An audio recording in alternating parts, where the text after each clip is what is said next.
Let's talk about Onua G2, but I specifically want to highlight how you can use the pieces that come in this set to build your own Bionicle creations. And while we're at it, let's look at some revamps of Onua as well.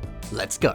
Onua is a really swole dude. I mean, his torso is massive. But I like that they really leaned into the look of a strong man with a more exaggerated body. Because that's the thing, all of the G2 Toa sets, they did a great job of making themselves look different and unique. All of them have individual personalities and a very different vibe from one another. And you get who they are as a character just by looking at them. I think that's one of the real strengths of this entire wave. And yeah, Onua certainly takes the crown on looking different. But you also just really understand who he is just by looking at the set. Strong dude with a gentle heart. It's stuff like that that makes for really good character design. This set is great. Onua's weapon is very fun. It starts off being this giant hammer. It's pretty well made, it looks sturdy, it looks strong, it fits this heavy bruiser type character very well. But the hammer can split apart, the front bit can be removed, and then this handle can be placed on Onua's back for storage. I always love it when LEGO sets allow room for you to store the accessories. Like pre-2010, they just never really did that. I'm glad they actively think about it now. Now, the front of the hammer can be converted into 2 claws for Onua, like so. This, of course, is a callback to the original Toa Mata form for Onua, where he had black claws. I think this is a really good modern remake of this. Onua looks sick sporting these weapons, but really both of these weapons look pretty cool.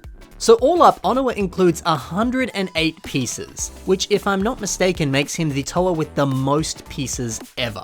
Well, like a standard set Toa, that is.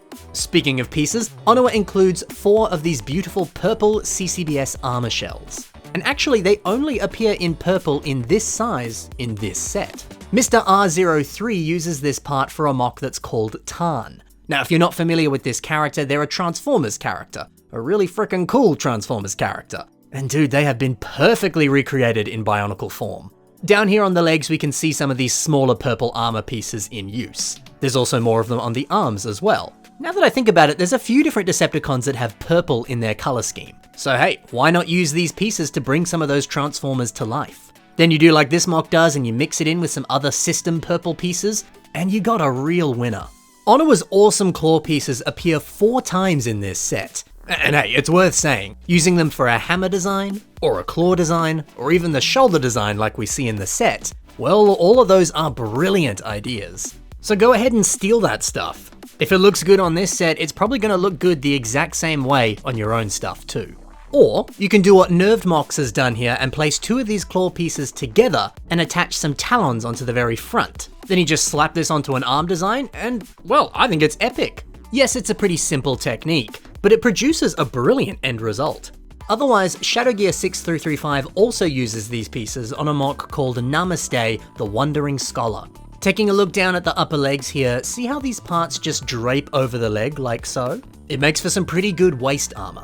Also, some of the repeated lines on this claw piece, the ones that are in that little rectangle area, they pair quite nicely with the repeated lines on the edges of these Metru armor pieces in silver on the lower arms. It's great to see some really consistent textures across multiple parts of this mock. So if you have some of those armor pieces in your collection, pair them with these claw pieces. A stunning piece that comes in this set is this trans-purple CCBS bone piece. Oh, aren't these gorgeous? HS Diora uses these on this mock. And doesn't it just look like purple magic emanating out of this character? Or maybe their limbs are made out of crystals or something. If you use these pieces, it really does give off a lovely mystical and magical vibe. So if you're building a mock that explores that aesthetic, maybe you could use these pieces. Now speaking of magic, Duncan Lindbo uses these parts for his crystallized tree. And like 90% of this mock is just spamming these pieces. But look how pretty it is. It's like some kind of elven magical tree. And then placing a light at the base of the tree, that's so smart. I've seen this in person at Brick Fair. The way it lights up, it's like it's fresh out of a fairy tale. Onua's torso piece comes with stickers, but I'll show you some mocks that use this piece without the stickers. Mathadrone has a large Wendigo mock that places 2 of these parts on the top part of the torso.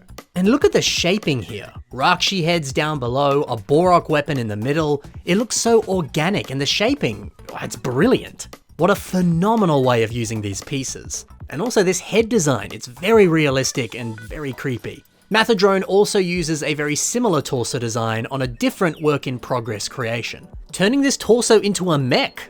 That's cool. The idea of sandwiching a cockpit in between these torso pieces, that looks killer. It's great to see that this design can work well on an organic creature or some type of battle mech as well. One other way that this design is used is on this work in progress, turning the body into a large mouth with teeth, and then having a head up top as well. That's rad. It's great to see that this piece can work in so many different contexts. And the fact that you can place this piece on the sides of the torso or smack bang on the middle like we see on the set, it shows how versatile it really is. Onua's mask comes in gold and it also comes in black. It is worth noting that the gold mask looks really good when we place it on Onua. The fact that it pairs with some of his other golden armor pieces, that's exceptional. Now, let's see how people have used both of these masks in both of these colors. Chubbysaurus uses the gold one on this mock that depicts both Makuta and Akimu. Makuta uses these gold masks here for waist armor. And that's the beautiful thing about these masks. With their unique connection, it allows you to latch this onto all sorts of different pieces. So it's not too difficult to put it on the waist if you really want to. Good idea. The black mask has been used here by Orbitech MOCs on their design of Onua Master. And check that out, using this mask on a G1 style build. It still works. I'm sure the classic Pakari mask would also look good here too, but changing things up a little bit, using the more modern mask, that's refreshing. Oh, and this version of Onua looks epic as well. Check out these sick new posable claws, very pretty. So there you have it, some different ways that you can use these pieces. Now, let's see how people have revamped Onua. Andrew Steele gives us a very different version of Onua. This is Druid Onua. Dark green, black, and gold. Hot dang, that's a great color scheme. Combine it with this cape, and this beautiful staff with a crystal on top, and a staff that also looks like it's covered in vines and different plants. All of that together, you got yourself a beautiful druid mock. But you know, it's funny, you take away this staff and some of the cool potions and accessories that are on the torso, and suddenly they wouldn't really look that much like a druid.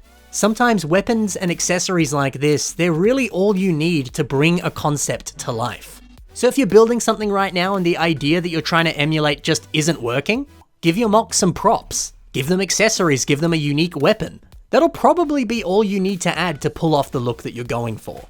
Toaku MOCs turns Onua into an even more swole character. I love these giant arms and how they transition into more claws. It's nice to see it sort of throwing back to the original Toa Mata set with these kind of claws, but I also like that they're using these large black tire pieces here on the arms. The original set had a big old massive bulky piece on that torso.